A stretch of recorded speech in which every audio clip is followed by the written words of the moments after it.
E a gente boa! Sejam bem-vindos de volta. Estamos aqui finalizando hoje o capítulo 7 de Provérbios, onde nós vamos ver mais alguns detalhes. Tem muitos detalhes escondidos em algumas palavras nesses provérbios. Provérbios são muito curtos, muito enxutos, mas com muita informação e sabedoria compactada, né, nesses versículos. E versículos que a gente rapidamente leria e não pensaria talvez muito a respeito deles, mas se a gente descascar eles, se a gente analisar, tem muito para nos ensinar. Hoje nós vamos ler especificamente o versículo 25, é o nosso foco, mas nós vamos ver o 25, 26 e 27, que encerra esse capítulo e que nos dá a palavra final, a moral da história, né? Desse capítulo 7 todo que tem falado sobre a trajetória do pecado, vamos dizer assim. Nesse caso, a trajetória da imoralidade sexual, mas poderia ser aplicada a qualquer pecado, né? Como que acontece? Começa com a conversinha, se aproximando, indo para o lado errado, passando na frente, nananã, brincando, conversando, ouvindo, sendo tentado, acreditando que não tem consequências, caindo, e agora a gente vê o resultado final que vai aparecer para nós aqui no versículo 24. Vamos começar no 24 só para a gente pegar o contexto. Olha só o que diz então o sábio Salomão, voltando para falar do seu filho. Ó, versículo 1 está dizendo: meu filho, obedeça minhas palavras e tal. Aí ele vai dar a lição. Agora, versículo 24, ele vai dar meio que a aplicação. Então, meu filho, ouça-me, dê atenção às minhas palavras. Não deixe que o seu coração se volte para os caminhos dela, da mulher adúltera, nem se perca em tais veredas. Muitas foram as suas vítimas. Os que matou são uma grande multidão. A casa dela é um caminho que desce para a sepultura, para as moradas da morte. Olha que interessante, né? Então, ele está falando aqui sobre as consequências, pedindo que o filho preste atenção, e ele começa dizendo o seguinte: não deixe que o seu coração se volte para os caminhos dela. Por quê? Porque Salomão entende o que a gente também já sabe, mas às vezes não paramos para refletir, que o pecado começa no coração. O pecado não começa.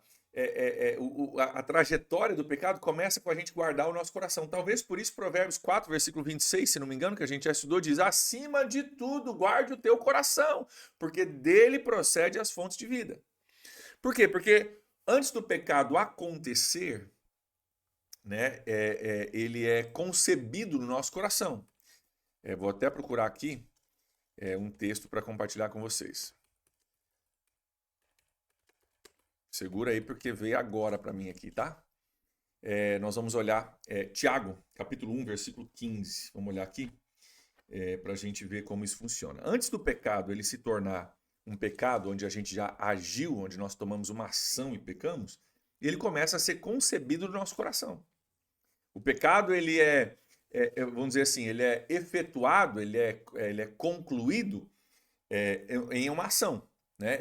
É você falando a mentira, é você tomando o dinheiro, é você, sei lá, o que for o pecado.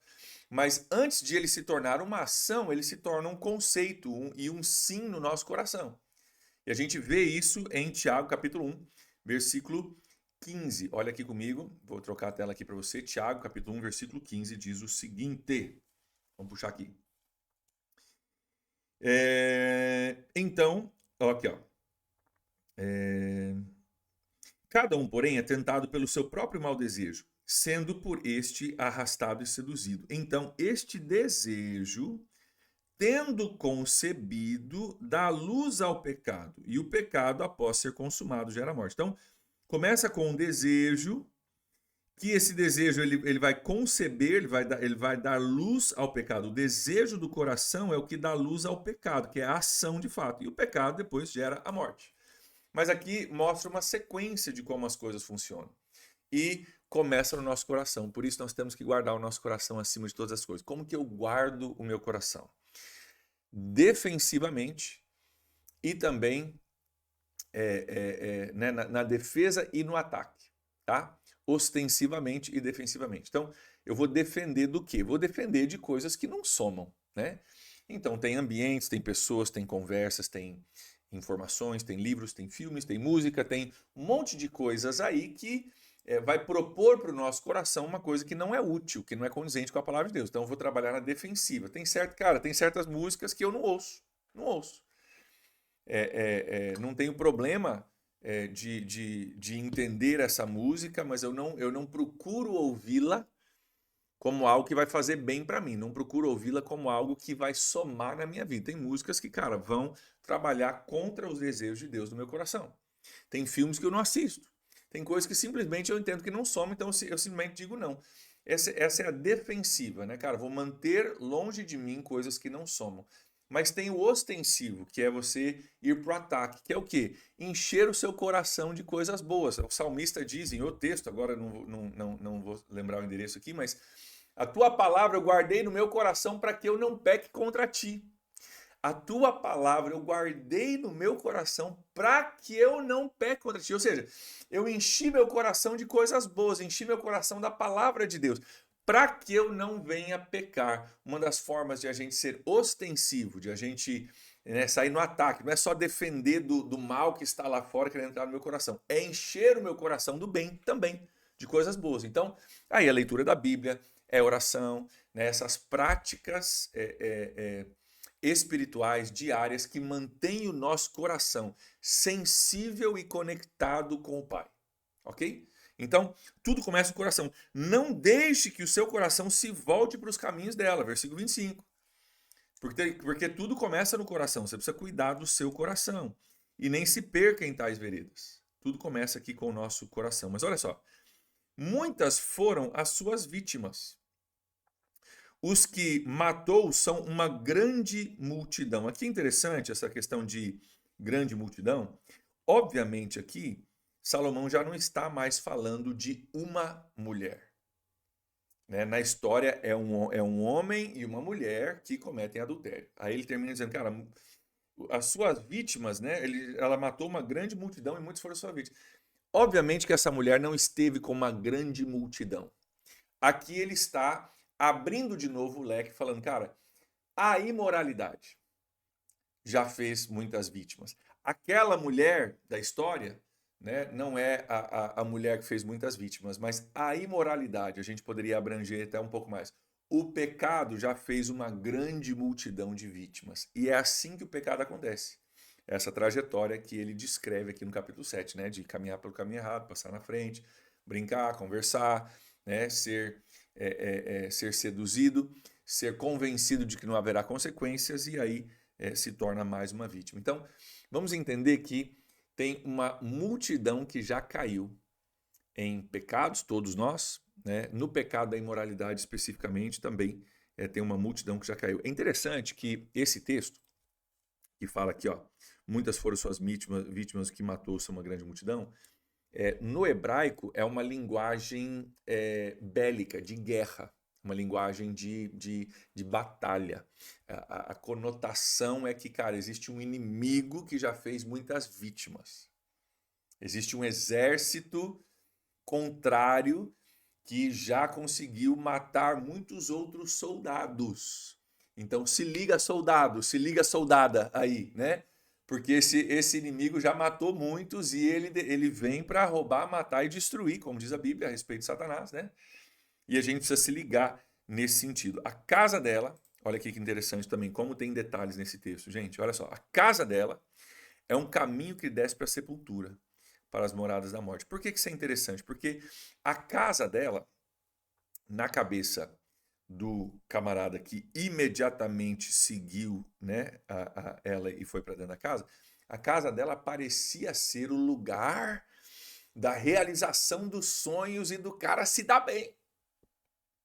A casa dela, na cabeça do insensato, simboliza, né, e faz referência ao lugar onde eu vou me dar bem. Cara, a casa dela é o lugar que eu quero estar. E aqui o texto termina dizendo, cara, a casa dela é um caminho que desce para a morte.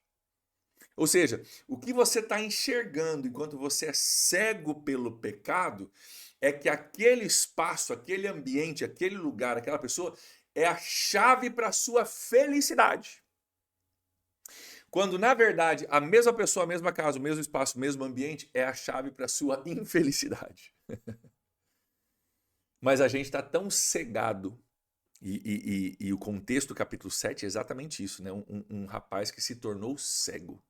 Cego. Por isso que a escuridão vem, né? Que ele está caminhando perto da casa dela, o crepúsculo chega, começa a escurecer, não consegue enxergar direito. Ou seja, o cara está sendo cegado pelo pecado, literalmente cegado pelo pecado. E aquele lugar que parecia ser um lugar maravilhoso, onde eu vou me dar bem, na verdade é exatamente um lugar onde ele acaba se dando muito, muito mal e tendo um grande problema nesse sentido. Então, tem muita coisa aqui que a gente poderia aprender. Tem muita coisa aqui que a gente poderia conversar, né, e entender. Mas talvez a parte principal que a gente precisa compreender é o seguinte: os pés vão para onde o coração já está. Os pés vão para onde o coração já está. E isso se aplica em todas as áreas da vida. Se os meus pés foram para o caminho da imoralidade, que é o contexto que a gente está estudando aqui, é porque meu coração já foi lá faz tempo, sabe? Os pés são só a manifestação do fruto de uma árvore que já está podre, né? Se os meus pés foram na direção de qualquer outro pecado, é porque no meu coração eu já deixei isso acontecer. Por quê? Porque o pecado ele concebe no nosso coração. Aliás, o desejo concebe em nosso coração o pecado. E o pecado leva à morte, né? Então, a gente tem que cuidar demais do nosso coração. Porque os pés vão onde o coração já esteve. E esse cuidado do coração é uma forma prática, diária, de você se prevenir. Gente, não é diferente você cuidar da sua saúde. Se você se alimentar bem, fizer exercícios, suplementar qualquer vitamina que talvez esteja faltante, né? Você vai ter muito menos propensidade de ficar doente. Então, uma forma de você ir na ostensiva. Cara, eu vou trabalhar para trazer para dentro da minha vida coisas boas, que quando um vírus vier, porque o vírus está por aí. Os vírus estão por aí, as bactérias estão por aí. Quando vierem, vão encontrar um sistema de defesa já implantado. Isso não quer dizer que eu não possa ficar doente, pode até acontecer, mas eu estou sendo proativo. Agora, se a minha imunidade está lá no buraco, os vírus que chegarem vão ter muito mais facilidade de encontrar lugar no meu organismo. Então, é essa a ideia de você guardar o seu coração, ter um tempo de oração, um tempo de leitura de Bíblia. Oração por quê? Porque, gente, oração não é só pedir a Deus a tua listinha de compras. Oração é você falar com Deus, sim, daquilo que você precisa. É você também ouvir a voz de Deus. É você orar pelos outros também, né? E é você entrar em comunhão com Deus. Na sua oração, você deve incluir várias coisas, né? Você deve, a Filipenses 4 diz, né? Oração com ação de graças. Faça a sua súplica, mas com ação de graças. Cara, agradece a Deus por tudo que Deus tem feito na tua vida, na tua oração. Não pede só, agradece. Que tal você confessar os seus pecados? Tem um cara que falou, eu não lembro quem que era o cara que falou isso há muitos anos atrás, falou assim, cara, você tem dificuldade de orar? Você não consegue orar, parece que passa 2 minutos, você já orou tudo? Começa a confessar seus pecados. Se você alcançar, perdão, uma sinceridade de coração, você vai passar alguns minutos confessando os seus pecados. Se você, de fato, buscar no seu coração com toda a sinceridade tudo aquilo que você tem para confessar. Então, oração é você confessar os seus pecados, oração é você agradecer a Deus pelo que você tem, pedir a Deus pelas coisas que você precisa e ouvir a voz de Deus, pedir para Deus te ajudar a entender o que Ele pensa sobre esses assuntos. Todas essas coisas mantêm você conectado com Deus. E sabe o que é bom sobre isso? Sabe o que é oração preventiva? Se tiver alguma coisa crescendo, alguma coisa do mal, uma sementinha do mal crescendo no seu coração, nesse tempo diário de oração, o Espírito Santo é capaz de trazer à tona. Se tiver alguma coisa no seu coração já está desviando, já está começando a conceber o pecado, o Espírito Santo vai dizer, ei, filho, filha, essa sementinha está crescendo, hein? Está na hora de arrancar, hein? Isso é mato, hein? Isso é mato, não é fruto bom não, isso é mato. Está na hora de arrancar isso aí.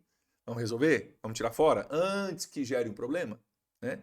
Agora, qual que é o problema? O cara que não tem as disciplinas diárias, não lê a Bíblia, não ora, né? Vai no culto, depende do culto para nortear a vida dele. Cara, o pecado cresce no coração, o desejo cresce no coração, gera pecado, ele nem percebeu. Por quê? Porque não esteve na presença de Deus, onde o Espírito Santo pode apontar esses erros. Então, os pés vão onde o coração já esteve. Os pés vão onde o coração já esteve. Por isso, acima de tudo, guarde o seu coração, pois dele procede as fontes de vida. Como que eu faço isso? Dizendo não para influências ruins ao meu redor e dizendo sim para as influências boas. Tempo com Deus, onde o Espírito Santo pode falar ao meu coração. Tempo na leitura da palavra de Deus, para que eu cresça em conhecimento e sabedoria, né? E aí também, tempo de comunhão com seus irmãos, participação do culto, servindo ao próximo, tudo isso são coisas maravilhosas. Mas que nós possamos aprender hoje a guardar o nosso coração. Amém? Amanhã nós vamos voltar, amanhã não, na semana que vem, nós vamos voltar com o capítulo 8, onde a gente já vai mudar de tema aqui e vamos entrar em algumas coisas cada vez mais práticas ao longo desse livro maravilhoso que ainda tem muito para nos ensinar. Eu aguardo vocês e vamos orar então, encerrando aqui a nossa semana. Obrigado, Deus, pela tua palavra, pela tua presença e por essa forma tão didática e pedagógica de nos ensinar. A gente sabe que isso é verdade, que é do coração que nascem as coisas boas e também as coisas ruins. Então, Deus, ajuda-nos a guardar o nosso coração e que nós possamos, a partir dos ensinamentos aqui, evitar erros como o erro desse jovem que é contado aqui no capítulo 7 de Provérbios. Obrigado, Deus, por essa história que desenha de forma tão fácil da gente enxergar o que acontece com a gente lá no interior. E obrigado, Deus, porque o Senhor está nos ensinando a guardar o nosso coração para a gente ficar longe desses caminhos e dessas veredas. Abençoa, Deus, meu povo hoje, abençoa o teu povo, cada um deles, ó Deus, abençoa a tua igreja, Deus, abençoa as suas casas, as suas famílias, os seus casamentos, Deus, guarda a vida deles, eu oro, em nome de Jesus. Amém. Amém, gente, um abraço aí para vocês, a gente se vê no final de semana aí, se Deus quiser. Abraço, até lá.